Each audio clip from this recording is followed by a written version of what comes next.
Welcome to the video where I will explain why I don't like Italian Tier 2 cruiser Nino Bixio. Now, theoretically looking at the cruiser itself, we look at it here, we got two guns looking at the front, we got two guns looking at the back, so theoretically you can always fire two shots when you're running away from something or you coming towards something, you can fire always two shots at least.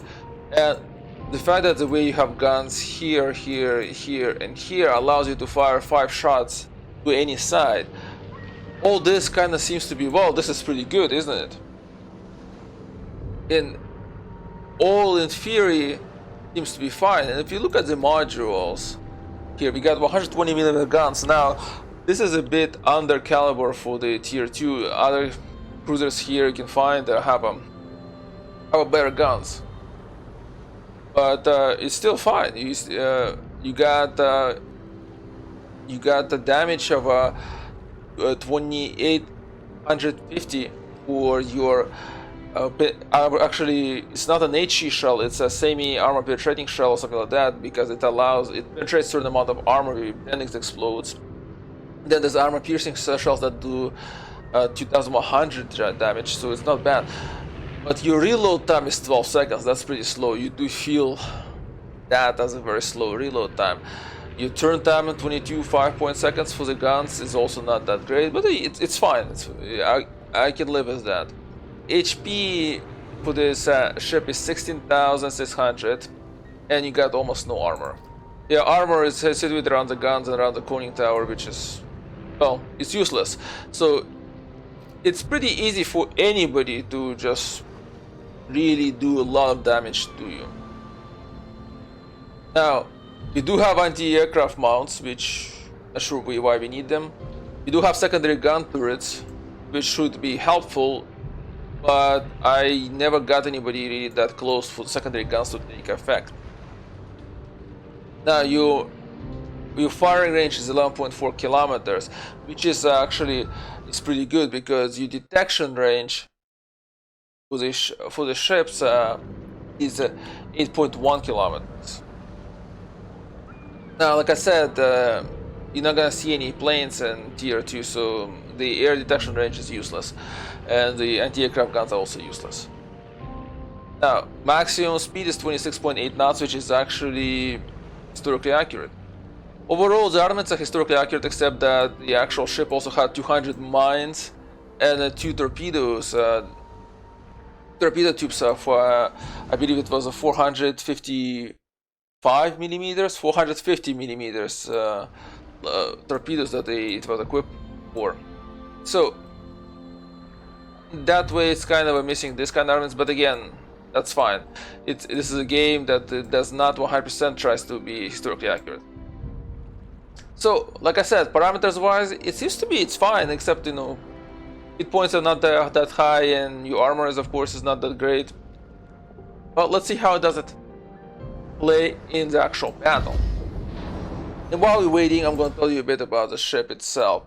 So, the ship was they started constructing the ship in 1911, and it was completed in 1914, at which point it joined the Italian Navy. Had a mixed coal and oil engine, so they run on both fuels. That was an interesting kind of an innovation. So quite often at that point, you only started having engines that has begun to run on oil. So starting in 1915, when Italy entered World War I, it participated in operations against Austria-Hungarian Empire and its navy by attacking the shorelines of Croatia and basically chasing the Austro-Hungarian naval vessels around. It participated in some actions this way. It had a bit of damage, it shot at enemies, but it didn't really have anything beyond that. In 1919, it went to split Croatia to protect Italian citizens there. It was kind of like a short type of trip, and in 1920s, that's when it had the anti-aircraft guns installed, the 40mm guns added. The secondary armament it had were the 675mm guns. Then in 1929 it was decided that they should retire the ship because it was getting very old and the cost of repair was just not going to be worth of doing it. And so in 1930 it was cut up for the metal. So there you go. That's pretty much a quick history of the ship. Now the name Nino Bixio is actually name of the ship in honor of Italian general of a period when Italy was being unified. This general was participating in unification of Italy. It kind of bears the name of that. Overall, like I said, the ship in all its aspects seems to be good. Right? It's supposed to be fine. I don't know why it's taking such a long time for me to get into the game. But there's certain problems when actually playing the ship that I found. I found that its maneuverability is not that great, even though theoretically it should be fine. It's very fast, and I think that's in the end what you end up doing and using is your speed to avoid being hit. But playing close to the enemy is not something that you want to do because the armor, you'll just get completely destroyed if you try that. Now I'm hoping that to get into a battle very soon because I have no idea what to talk about outside of it right now, because I really told this whole story of the ship and this is taking a while to get into the actual battle. Now, going back again to our story. Not as much story, but how I played the ship. So I found that going at a large distance, because you do have a quite good range with your guns, is kind of what you want to do, and you fire from that range using either your your armor piercing, or more often you use the explosive shells that you have that are semi armor piercing. In itself, you're not gonna set any fires on the ship that you fire at, because well, your actual rounds do not allow for this. They do not have ability to set fire to ships. I think, or maybe they might have some ability, but it's not very high. So you're not gonna be able to do much there. So you end up quite often using armor piercing, or just trying to shoot your explosive shells and hope that they pierce the armor of the enemy and do damage there. It's very effective actually against destroyers, but the problem is the fact that for you in order to fight the destroyers, you have to get close to those destroyers, and that's not something you want to do, because again, I just didn't find that this ship has the maneuverability good enough to really avoid being torpedoed. And so you kind of want to stick at a large distance, fire destroyers that are extremely maneuverable, and hope to do some damage. Yeah, that's a bit of a hard task to pull off. And so, to me, that was in the end why I just didn't like the ship. It just didn't feel that I can really use it effectively in battle, because if you try to go up against other cruisers, you quite often just get pummeled really badly by their artillery, because they have ability to do more damage to you, and since you got no armor, it's not much of a problem for them to do so. And slow reloading time means it takes a while to output the damage, and that also means that if you do miss against a destroyer, it takes for you a while to make sure they're saying like, okay, I think now here's the point where I need to shoot that. Oh wait, destroyer already turned 3 times. Wow, that I did not expect. A 2 versus 2 battle. It's Friday. How is this possible? That the servers are so depopulated. It's Friday. Alright, we're going to go half speed, and I have no choice but to join up as a destroyer. And this is going to be extremely interesting, because I don't think I'm going to have that much of a time. Actually, we're going to go full speed, so in order to be able to join up as a destroyer.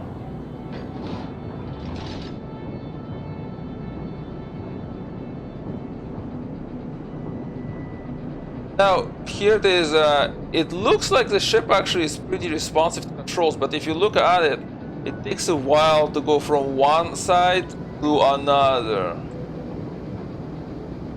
So it always feels like I'm having a hard time maneuvering.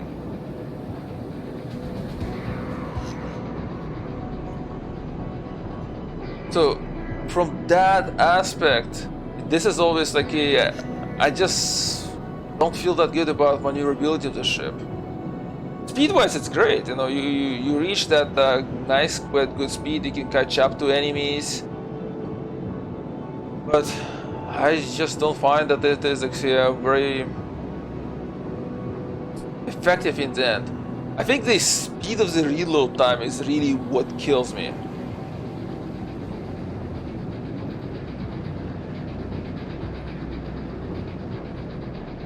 Now we should be able to detect enemy ships very soon. Up, I'm doing the wrong thing. Gonna turn. Enemy force sighted on the horizon. There.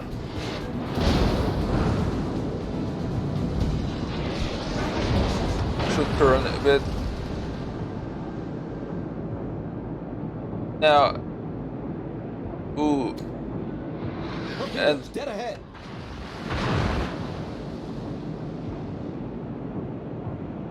And that was, I think that was their cruiser shooting at me. The second shots were definitely from a cruiser.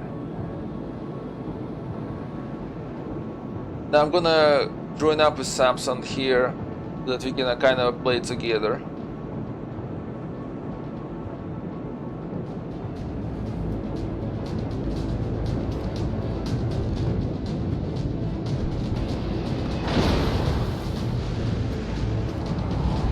Alright, let's see if I can go after Tiana. As you can see, enemy shots are doing pretty good damage at me.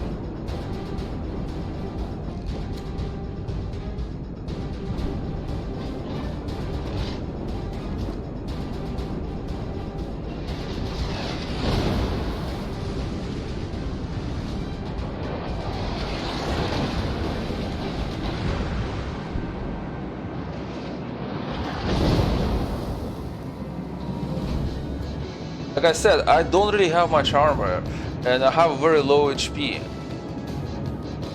which makes it very difficult for me to really do any damage to the enemy. Not damage to the enemy, but to stand up to damage from the enemy.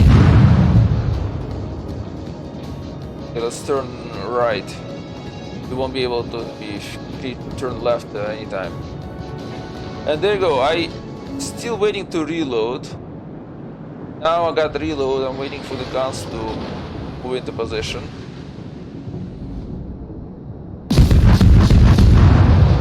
Now the island intervenes. I'm gonna go 3/4.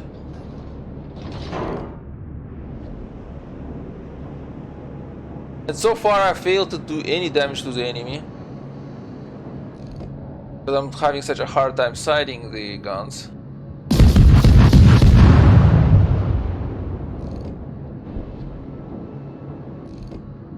And it takes a while to reload. But the enemy put down pretty good damage to me. To lack of any armor on my side, or the fact that I have also very low points. Maybe I'll be able to go after this destroyer once I see it.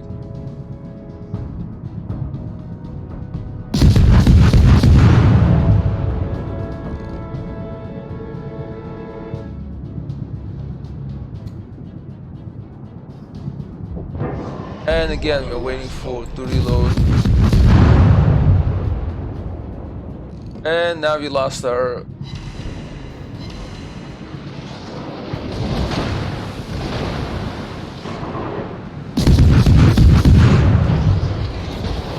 We lost our ally, so we have to start maneuvering. Hopefully we can do...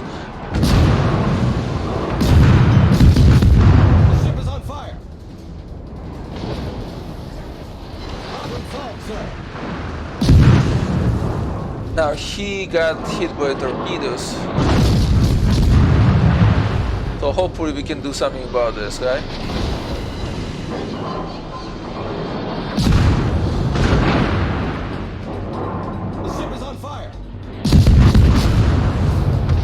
I think we'll be able to do something about it. Yes.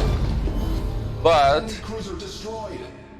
not having such a good time on ourselves because, like I said, our maneuverability seems to be not that great, and we don't have that much of in terms of hit points, and armor. It just feels that you just collect enemy fire on you, and you have such a low ability to respond to the enemy. So from all these aspects, it's the reason why I just don't like this ship. Well, thank you for listening and for watching. If you like this video, please like it. If you didn't like it, don't like it, and please subscribe.